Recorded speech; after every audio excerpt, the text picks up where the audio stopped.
Subscribe to our YouTube channel and press the bell icon to get the latest updates.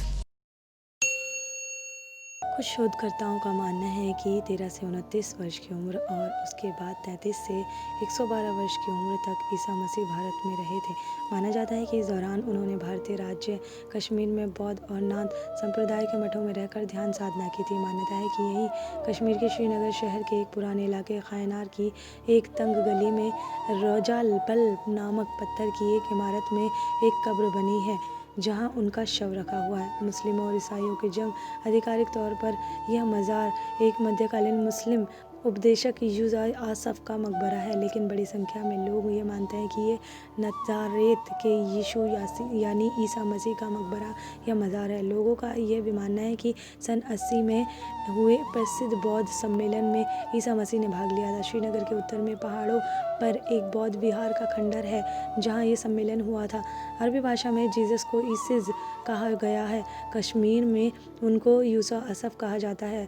उनकी कब्र पर लिखा गया है कि ये यूसुफ आसफ की कब्र है जो दूर देश से यहाँ आकर रहा, और यहाँ भी संकेत मिलता है कि वह 1900 साल पहले आया।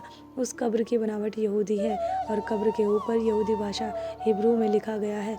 1747 से चल रही बहस इतिहास में पहली बार इसकी चर्चा 1747 में हुई थी, जब श्रीनगर के सूफी लेखक ख्वाजा मोहम्मद आजम ने अपनी किताब तारीख आज़मी में लिखा कि ये मज़ार एक प्राचीन विदेशी पैगंबर और राजकुमार यूसुफ आसफ की है। इसके बाद 1770 में इसके बारे में एक मुकदमे का फैसला सुनाते हुए मुल्ला फाजिल ने कहा, सबूतों को देखने के बाद ये नतीजा निकलता है कि राजा गोपदत्त जिसने सोलोमन का सिंहासन बनवाया वह के समय यूसुफ आसफ घाटी में आए थे।